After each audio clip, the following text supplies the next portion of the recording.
Pakistan cricket team New Zealand میں کیوں ہاری، اس کی وجوہات کیا ہیں، اس کے حوالے سے ایک بڑا دعویٰ سامنے آیا ہے۔ اس کے اوپر بات کریں گے کہ اس دعوے میں کتنی حقیقت ہے اور کتنا جھوٹ ہو سکتا ہے۔ اور اس کے علاوہ پاکستان کے سابق کیپٹن اور آل راؤنڈر شعیب ملک کو ایک اور بڑا دھچکا لگا ہے۔ اس کے علاوہ پاکستان سپر لیگ میں بھی ان کی پرفارمنس کا متاثر ہونے کا خدشہ ہے۔ اس کے اوپر بات کریں گے کہ اس کی در حقیقت وجہ کیا ہے، اور احمد شہزاد کے حوالے سے خوشخبری ہے،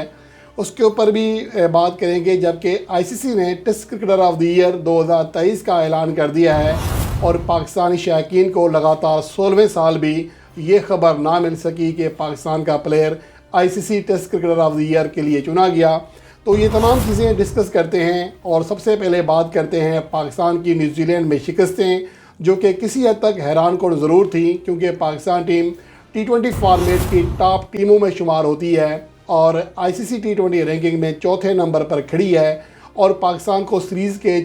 پہلے چاروں میچوں میں یک طرفہ طور پر شکست کا سامنا کرنا پڑا، اور اس بولنگ لائن کے خلاف، جسے دنیا کی بہترین بولنگ لائن کہا جاتا ہے، اس کے خلاف ہر میچ میں بڑے سکور بنے۔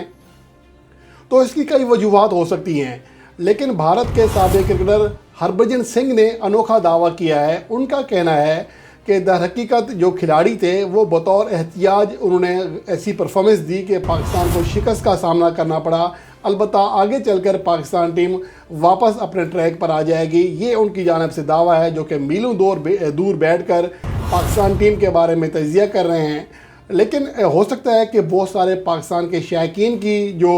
ذہن ہو یا ان کی سوچ ہو وہ ایسی ہو، لیکن مجھے ایسا اس لیے نہیں لگتا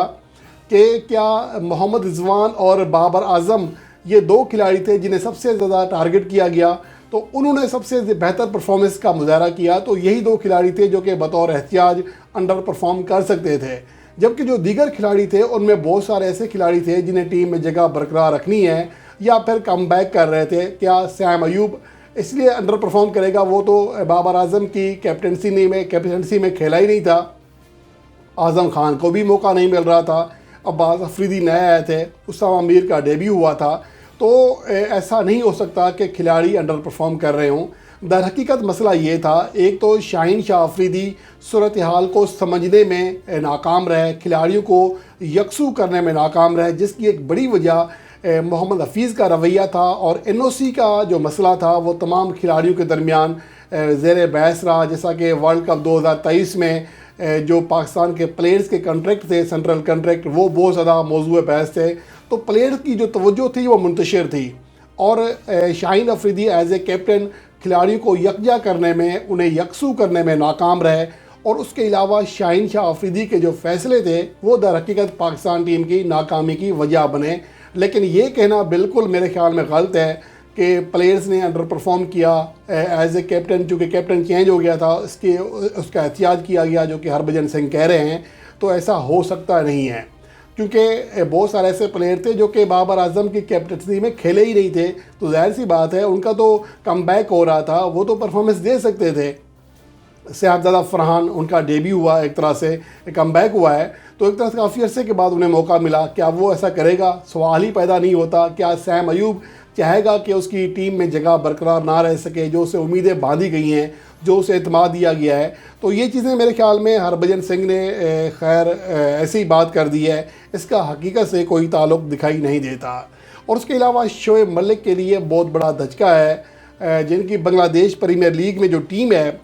وہ اب ان کے متبادل پلیئر کا دیکھ رہی ہے۔ حالانکہ پہلے یہ کہا گیا تھا کہ کیونکہ جو ان کی ٹیم ہے فارچون بریشل، ان کا اگلا میچ کافی ٹائم سے ہے چٹوگرام کے خلاف، تو اس لیے شعیب ملک نے چھٹی لی اور دبئی چلے گئے، جہاں پر وہ شاید کوئی نجی مسئلہ بتایا تھا۔ اب یہاں پر بہت زیادہ باتیں ہو رہی ہیں، کیا سرائیاں ہو رہی ہیں، کیونکہ حقیقت کا فی الحال کسی کو نہیں پتا کہ شعیب ملک ٹورنامنٹ چھوڑ کر کیوں گئے ہیں۔ اس کی کوئی وجہ تو یہ بھی بتا رہے ہیں کہ شاید ان کی جو تیسری شادی ہوئی ہے اس کی وجہ سے گئے ہیں، ان کے ساتھ وہ ٹائم گزارنا چاہ رہے ہیں، لیکن مجھے ایسا لگتا نہیں ہے، مسئلہ سیریس ہے۔ اور اب اطلاعات یہ بھی آ رہی ہیں کہ، اور یہ میں نے کل کہا تھا کہ یہ مسئلہ ایسا نہیں ہے، یہ یقیناً کوئی ایسی چیز ہے، کیونکہ جب نکاح ہوا تھا ثانیہ مرزا کے ساتھ شعیب ملک کا، تو یہ اطلاعات تھیں بھارتی میڈیا پر ایک سخت شرائط رکھی گئی ہیں، اور اب وہ جب شرائط سے ہٹے ہیں، انہوں نے دوسری شادی کی ہے، طلاق ہو چکی ہے ثانیہ مرزا کے ساتھ، تو بہت سارے قانونی پیچیدگیاں بھی سامنے آ رہی ہیں جو اب حل طلب ہیں، اور یہ چیز اب شعیب ملک کو ڈسٹرب کرے گی۔ ایک تو وہ بنگلہ دیش پریمیئر لیگ میں مجھے نہیں لگتا کہ ان کا کم بیک ہوگا، کیونکہ ان کی ٹیم نے کئی ایسے پلیئر کے ساتھ رابطہ شروع کر دیا ہے، اور کہا جا رہا ہے کہ اب شعیب ملک واپس نہیں آئیں گے، تو وہاں ان کے معاملات جو ہے وہ زیادہ پیچیدہ ہیں۔ تو اس کا پھر واضح مطلب یہی ہے کہ یہ معاملہ ہنی مون منانے کا نہیں ہے، بلکہ قانونی پیچیدگیاں ہیں جس کی وجہ سے شعیب ملک وہاں رک رہے ہیں۔ اور اس کے علاوہ اب ان کا کراچی کنگز کا جو اگلا سیزن ہے پاکستان سپر لیگ کا، وہ بھی متاثر ہونے کا خدشہ ہے، کیونکہ ایک تو ان کی پرفارمنس اچھی نہیں ہے، فارم میں نہیں ہے۔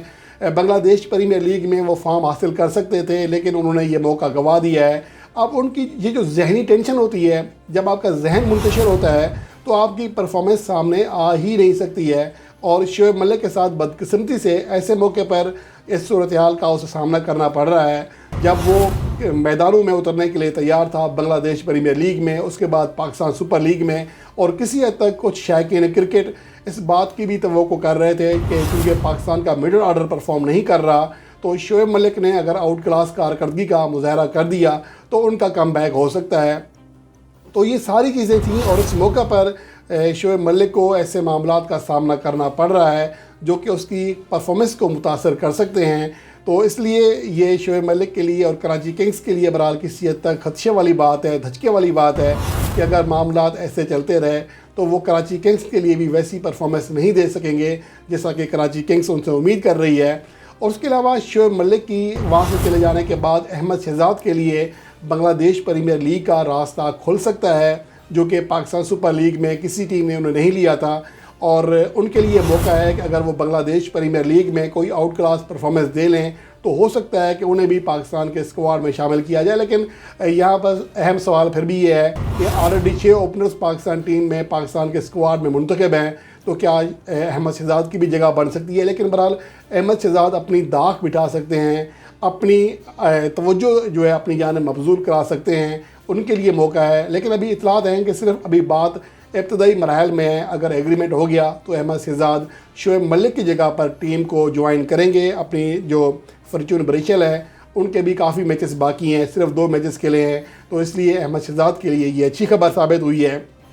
اور اس کے علاوہ آئی سی سی نے test cricketer of the year 2023 کا اعلان کر دیا ہے، اور پاکستانی شائقین کو اس بار بھی مایوسی ہوئی، کیونکہ لگاتار 16واں سال ہے کہ پاکستان کا کوئی player I C C test cricketer of the year کا ایوارڈ حاصل نہیں کر سکا۔ آخری بار 2007 میں یہ کارنامہ سر انجام دیا تھا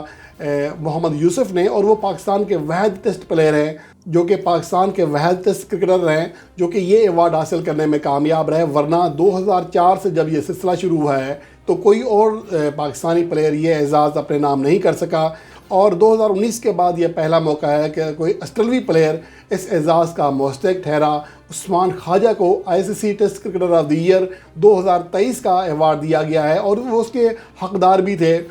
2023 میں واحد کھلاڑی تھے جو کہ ٹیسٹ کرکٹ کیلنڈر ایئر میں 1000 سے زیادہ رنز بنانے میں کامیاب رہے، اور کوئی دوسرا کھلاڑی 950 رنز بھی نہیں کر سکا تھا۔ عثمان خواجہ نے سال کے دوران 13 ٹیسٹ میچز کھیلے، 24 اننگز میں 1210 رنز کیے، 52.60 کی ایوریج رہی، 3 سنچریاں اور 6 ففٹیاں کی۔ ان کی اس شاندار کارکردگی نے انہیں یہ ایک بڑا ایوارڈ دلایا ہے، جو کہ عثمان خواجہ کے لیے یقیناً بہت بڑا ایک اعزاز ہے۔ اور اس کے علاوہ پاکستان کے پلیئرز کے لیے، پاکستان کی ٹیم کے لیے، پاکستان کے شائقین کے لیے 2023 کا سال انتہائی مایوس کن رہا۔ پاکستان کا کوئی بھی مرد پلیئر آئی سی سی کی ٹیسٹ، T20 یا ون ڈے ٹیم میں جگہ نہیں بنا سکا، اور یہی صورتحال ویمنز ٹیم کی بھی رہی۔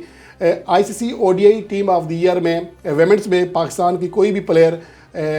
ٹیم میں جگہ نہیں بنا سکی جو سال کی بیسٹ 11 پلیئرز تھیں۔ 2022 میں بھی یہی صورتحال تھی۔ البتہ 2022 میں I C C T20 women team of the year میں پاکستان کی پلیئر ندا ڈار جگہ بنانے میں کامیاب رہی تھی، لیکن 2023 میں پاکستان کی کوئی ویمن پلیئر T20 ٹیم میں بھی جگہ بنانے میں کامیاب نہ ہو سکی۔ تو اس لیے 2023 کا سال تو بہرحال پاکستان کے شائقین کے لیے، پاکستان کے پلیئرز کے لیے مایوس کن رہا ہے، لیکن امید ہے کہ 2024 میں صورتحال بدل جائے گی، اور پاکستان کے پلیئرز 2021 اور 2022 کی طرح ایک بار پھر آئی سی سی ایوارڈز اپنے نام کرنے میں کامیاب رہیں گے۔